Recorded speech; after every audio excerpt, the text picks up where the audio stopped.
Welcome to Life with PB. I am really happy to have you here today. Thank you for making time to come.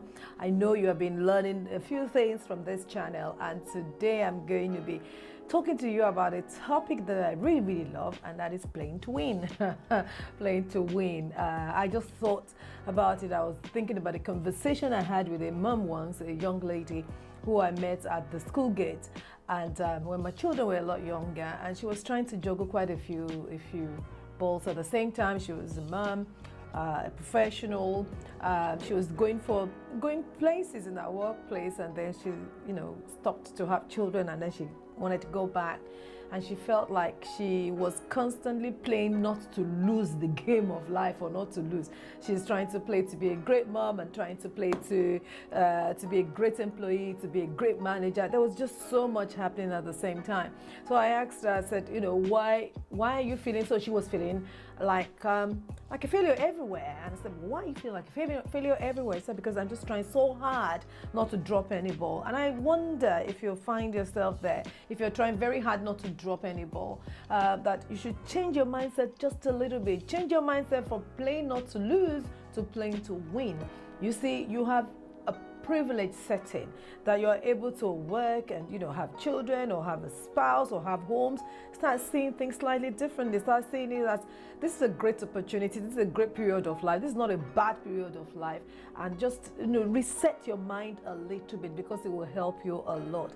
Everybody that I've seen that have had the mindset of woe is me, this is a very difficult phase of life, I've got little children, I've got a husband, I've got children, I've got career to push, and all of these things, and a side business for some people as well, and I'm not able to be good at any. I feel as if I'm giving everything 50% of myself, nothing 100%, and just start feeling bad. You can start feeling bad on those things that are in your life, either you're part of, or you start feeling like, well, I'm so blessed, my life is busy, my life is full. It's the same thing. In fact, someone shared a story of how he was saying, oh, I have no life, my life is only about my family and church, my family and church. That's this pastor was feeling bad, and he was going on and on about how he felt he had no life. And his wife looked at him straight and said, actually, the reason why I'm really happy is because I have exactly those two things, my family and church. They're the biggest support, they're the biggest part of my life, and my life would never have been this exciting, this full, this significant if I didn't have my family and I didn't have church. And that pastor said he looked at himself and he thought, what a negative way of looking at life. He's looking at these same things and say, oh, it's stressful, I have no life, I don't have a weekend life like anybody else because I'm a pastor, and all I do is church, family. And then somebody else looked at it and said, wow, my life is full because I've got church and family.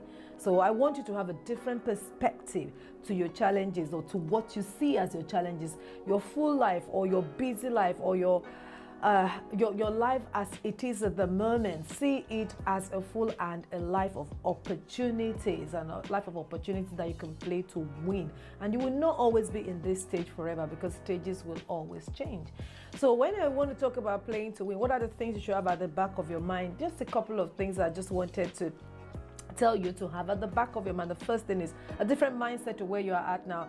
Understand that this place that you are in is a great place to be. All the things, all the balls you have juggling at the moment, they are great balls to juggle, and some people will wish their last penny to be able to find themselves where you are. So you are in a good place. That is the first starting point.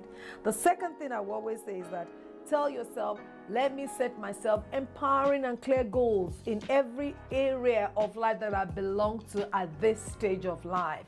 So for instance, empowering goals would be, I want to be an executive. Yes, it's an empowering goal, but ask yourself, genuinely speaking, I want to be an executive. Is it now or in 5 years' time? Be very objective with yourself. Be very clear on where you want to get to.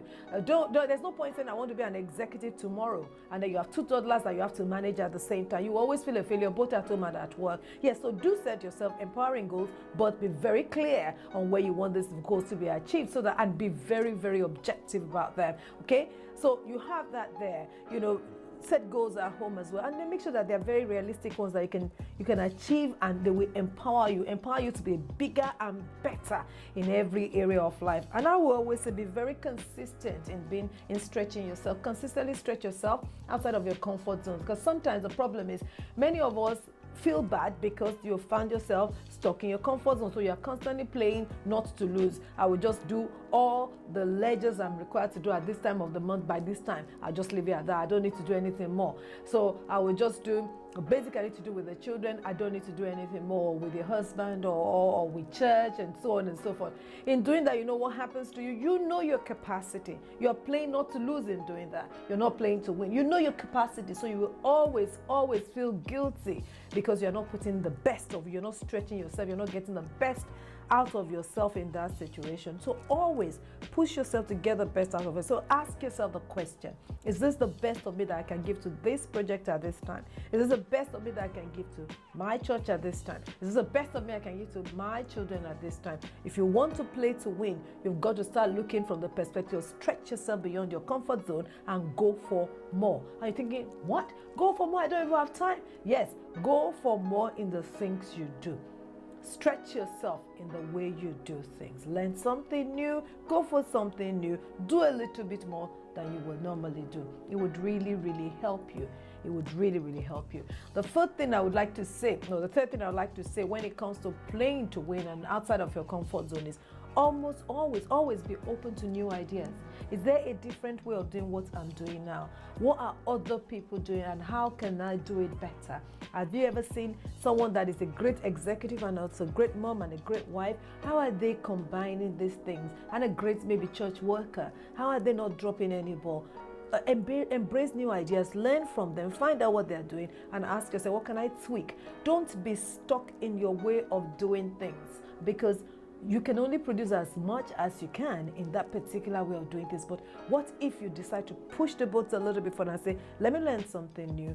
Is there any other way I could do things differently? If you really want to play to win, you've got to be very strategic. You've got to make up your mind that not just being strategic alone, you're actually going to be proactive about everything that has to do with your life. The last one I'm going to say there is planning. There is no way you can play to win if you have not planned to win. Don't allow your life to be reactive. You just constantly react to what comes your way in life. No, don't do that. If you react to what comes your way in life, you're living each day not to lose. You're not winning on a daily basis. If you really want to win on a daily basis, the night just before you go into the next day, plan today. What exactly do I want to achieve in this area and this area and this area? And by the end of the week. And this is what day one of the week. What should I be doing by now to be able to get to what I need to do? Do a to-do list. You know, most of our mobile phones now and all the different devices we have gives us an opportunity for a to-do list. Do a to-do list that is beyond your basics at work. Do a to-do list for every other area of your life as well. Give yourself a goal on a daily basis and then work slowly at those things you want to achieve. That means that you have taken charge of the day before you even go into the day. The moment you're going to bed, you already planned your day, planned it for success. You wake up the next morning, you pray, and you go executing the plan. Will things happen that you haven't planned for? Oh, yes, they do. That's the way life goes, because life is not just tick box here and there. Things will happen you didn't plan for. What part of your planning for success and planning to win is also to give yourself room for reacting to things that happen that you have not planned for as well. So take charge of your day, take charge of your life, because you can actually play to win. You don't have to be feeling sorry for yourself and be a victim of your circumstance. It doesn't matter what the circumstance is. You think, oh my goodness, she doesn't know my circumstance and how bad it is. You know what? Your reaction to your circumstance is what really determines how bad that circumstance is. It is not the circumstance. Chances are that same circumstance has happened to somebody else and they have a slightly different reaction to you. So do not play to lose. Start playing to win in life, because you are designed to win. You're designed to win in life. Every stage of life you've gone through that you thought was going to kill you didn't kill you, and you found yourself in the next stage. So this one won't kill you either, but take charge of it so you can enjoy it. By the time you graduate to the next stage, you will look back with joy, not look back with, oh my goodness, did I survive that? Because if you look that way, you'll still look at another bigger one in front and thinking, am I ever going to survive this? Stop playing to lose, start playing to win, because you have what it takes to win where you are at this moment of your life. Thank you so much for taking time to listen to me. I hope you've enjoyed that. I have enjoyed delivering it. If you have, do share it with somebody else. Maybe you know someone else that is going through what you're going through now, or that is going through a bigger challenge than you, or even less, doesn't matter which one. Share it with them, share it with one more person, like our channel, and we look forward to serving you more in future. Bye.